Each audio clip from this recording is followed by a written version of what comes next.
paskan kiblatnya, begitu pas takbir semua Allahu Akbar. Makanya jangan takbir Allah, Allah. Kelamaan ya udah pas nanti. Awalnya nggak tahu. Ada kompas. Kalau orang laut, tentara, polisi, ini masalah kompas enteng nih tahu udah belajar. Saya yang nggak tahu tanya. Apalagi di HP sekarang. Ada kompas. Tapi kadang-kadang HP murah hang juga ada. Apalagi yang sering di jam dulu kan ada kompas samping itu boleh pakai itu, Pak? Nggak bisa. Ada yang bisa, ada yang enggak? Memang harus ada ahlinya nih. Kayaknya nih habis ngaji ini Om Hamdan nih, tengok kiblat di sini. Pas atau enggak nih? Orang laut ya, mantap ya kan?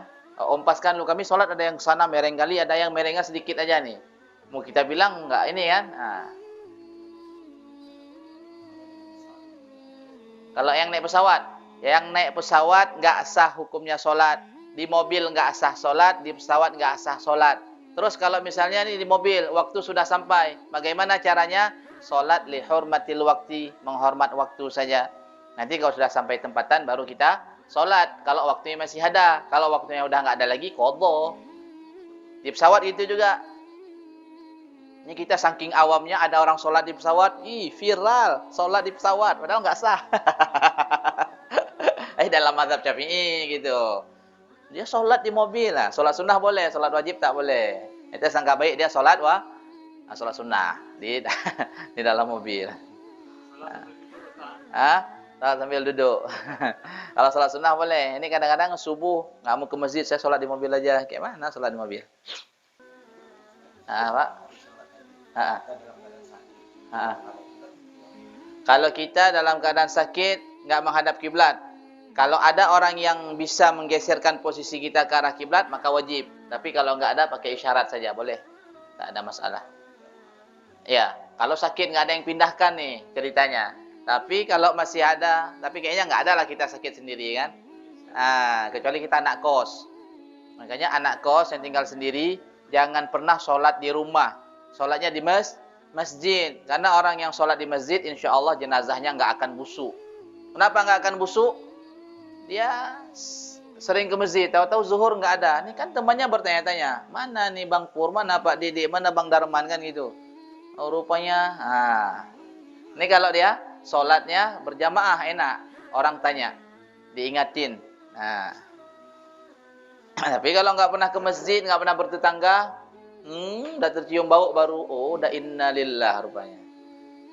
Insyaallah, jadi orang MBI ini harus rajin bergaul ya, bergaul dalam konteks positif lah, jangan suka sendiri.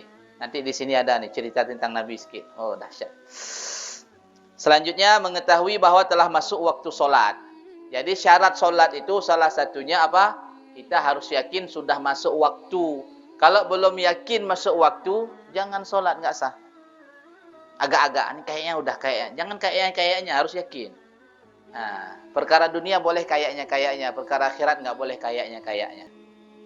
Mungkin ya, mungkin. Nggak boleh mungkin. Harus pasti dia akhirat.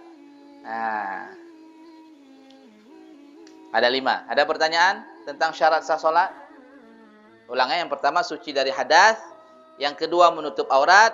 Yang ketiga bersembahyang di tempat bersih daripada najis. Dan pakaian serta badan bersih dari najis. Yang keempat menghadap kiblat. Dan yang kelima mengetahui bahawa telah masuk waktu solat. Itu syarat solat. Jadi sebelum solat pastikan dulu nih 5 udah ada sama kita. Baru boleh solat.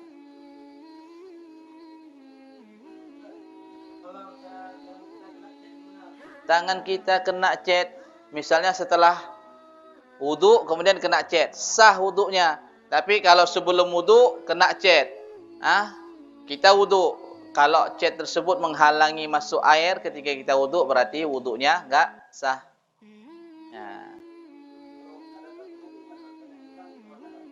Tatu.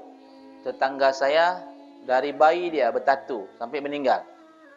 Tapi belum meninggal nih. Dari kecil sekarang udah besar dia. Kawan bahkan, tapi tua saya. Namanya Tatu. Tato namanya. Kan Tatu namanya. Gimana Bang? Kalau orang bertatu macam mana sholatnya? Orang bertatu sholatnya enggak sah? Sah. Jadi orang bertato ni misalnya dia dulu masih jahiliyah, belum tahu hukum Allah. Jadi dia buat tato satu badan ataupun ya banyaklah tato dia. Ketika dia hijrah kan enggak mungkin ni dihilangin. Kalau dihilangin dia bisa mati. Ya udah enggak usah dihilangin, sah solat dia. Mandi wajib dia sah, semua sah. Tapi kalau sedikit kayak abang kan ada tato sedikit tuh. Ada. Itu yang sedikit kira-kira bisa dibuang, buang. Oh sakit Ustaz, sakit sikit enggak apa-apa. Yang menyebabkan abang enggak mati ataupun setengah mati, buang. Tapi yang menyebabkan setengah mati itu enggak usah, sah lah. Abang kira-kira aja lah. Pengampunan dosa sakit itu sedikit kan. Sebagian orang buat sini cap lang. Nice.